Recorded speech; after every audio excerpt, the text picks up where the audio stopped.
Hey guys, today we are talking about Amaryllis, and this incredibly large bulb belongs to a beautiful flower. It's Red Lion, and so if you plant these about 6 to 8 weeks before your Christmas season, you will have some incredible flowers on display in your home right around the holidays. So let's head in the greenhouse and we'll cover everything A to Z, a step-by-step how-to guide on making these the centerpiece of your holiday interior decoration. So guys, when you're picking your amaryllis bulbs, you want to make sure you pick ones that are free of spots, mold, or damage. And the larger bulb you pick, the more flower stems that could be produced. So a smaller bulb may only produce one stalk. So that's one thing to remember, is you want the largest bulb you can find. And of course, with larger bulbs, you have a larger price tag. So as you can see, this one actually has an offset starting, and so it's ready to produce a whole nother amaryllis bulb. And also at the top here, I'm starting to see some growth. So the root system looks really healthy. It's been cut and preserved for this year, and it's been in a dormant state, so it's ready to go. Until you're ready to plant this, you want to store it in a cool, dark, dry place, but you don't want to leave it there too long, because you're going to have a limited amount of time. If you're doing this in the fall, you're going to have 6 to 8 weeks before you see your flowering amaryllis. So just remember, you want to do that at least 6 weeks before the holidays begin. Now you want to use a well-draining soil. I've added a little bit of extra peat to aid in the draining. Also, the pot size you want to use is not going to be much larger than the bulb, maybe 1 to 2 inch diameter, because amaryllis kind of likes growing in a crowded pot. So guys, I've prepared a water-soluble fertilizer that I use on so many things, especially when it comes to rhizomes, plants that have rhizomes, and you want to encourage those rhizomes and root systems, anything that's going to be flowering. This right here is an amazing product. It's got a very high phosphorus count and a little bit lower nitrogen, and so that is what is so important. The P and NPK will really help your amaryllis to really flourish and bloom quite profusely. Now this is the perfect size pot for this bulb, because it's just a couple of inches on each side, 1 inch on each side all the way around. So it's going to really be at home in this pot.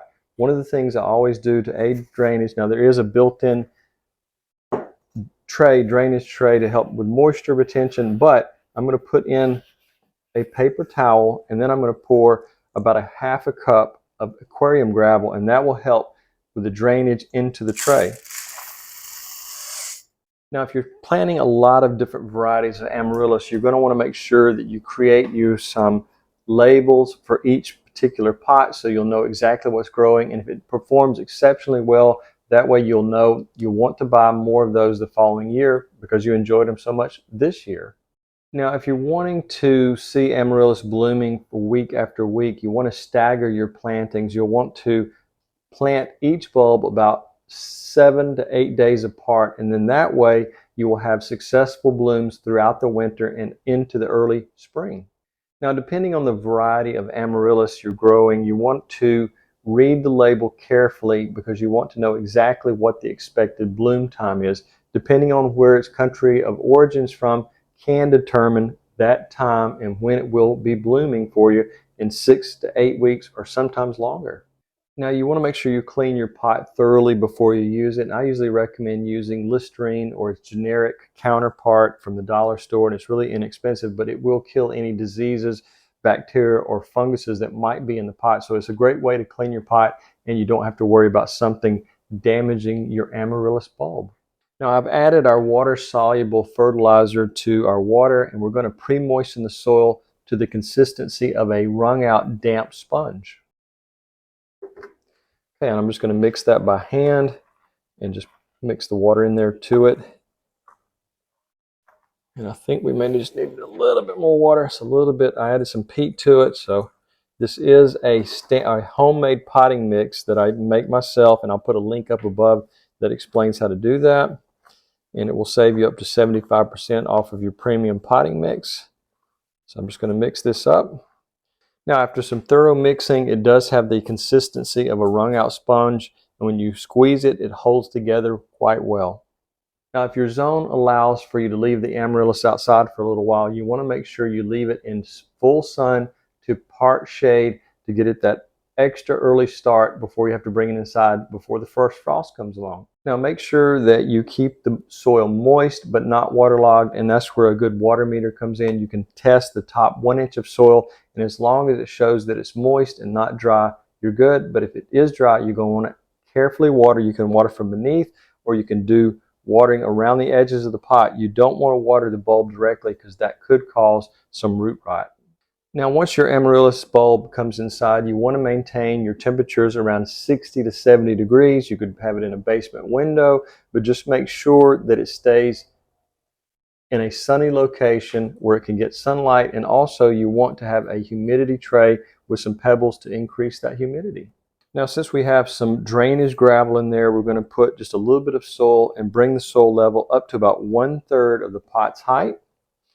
And I'm just going to spread that out carefully. And that should give the bulb, plenty of room to sit. But I'd say about 1/3, we're going to pack it down.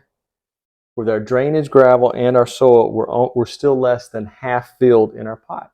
Now we're going to place our bulb carefully on our soil, and we're going to bring our soil level up to about 2/3 of the bulb and leave 1/3 of the bulb exposed.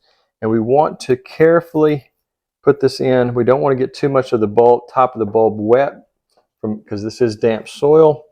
And we just want to kind of place it around the edges, and we're going to kind of pack the soil in around it. And we'll clean up the pot a little bit later, but we're just trying to keep most of the soil off of the bulb. And just put that, and remember 1/3 still sticking out of the soil. Now on top of the soil, I'm going to add a little bit of soil conditioner, which is ground pine bark, very finely ground. You can get it at the Lowe's warehouse. It's in a very large bag, and I usually have at least 2 bags in the greenhouse, but it's under the name soil conditioner. You can usually get it year-round, and it's just a great product. It's going to help with a little bit of drying of the top of the soil, and it'll help keep the moisture at a consistent level.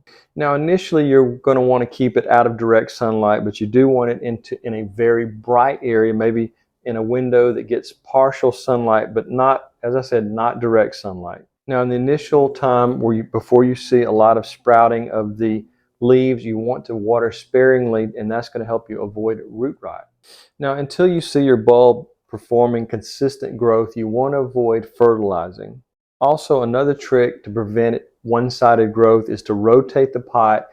Wherever your light source is, you want to rotate it, and that will help more even growth. Now, both of these bulbs are actually showing evidence of sprouting, but if that's not the case with the bulb you have, you can expect that in anywhere from 2 to 4 weeks.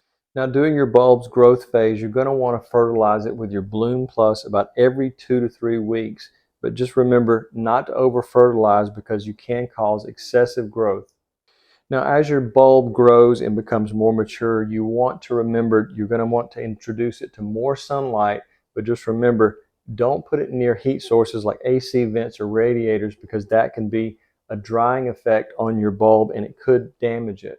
Now, if you don't have a window in your home that gets good sunlight once the growth has started to take off, you want to consider purchasing a really good full spectrum UV grow light, and I'll link one of those down below.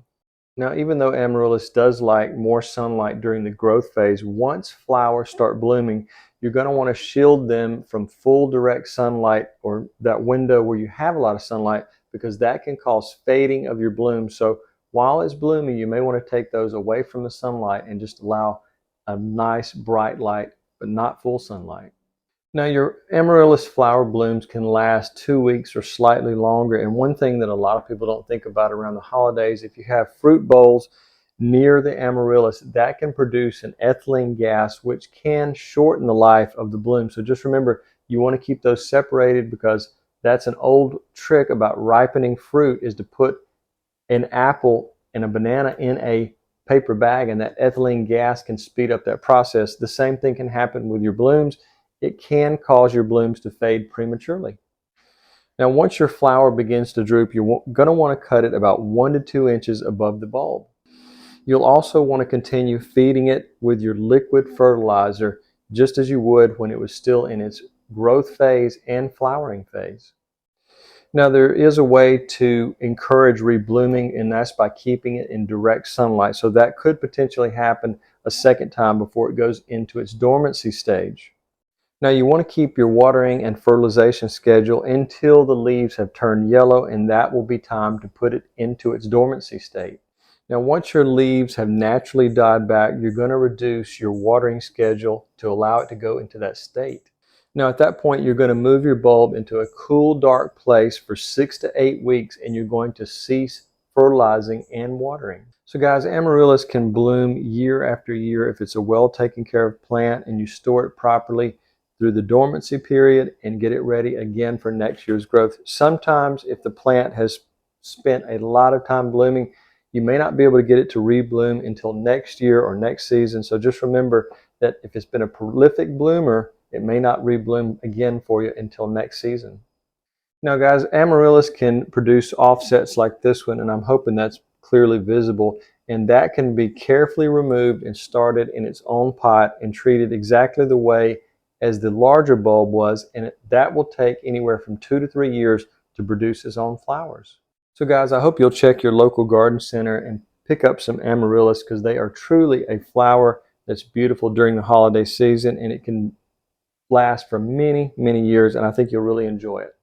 So guys, if I left anything out or if there's anything you want to add, leave a comment down below, and I hope you'll like and subscribe. Have a great day.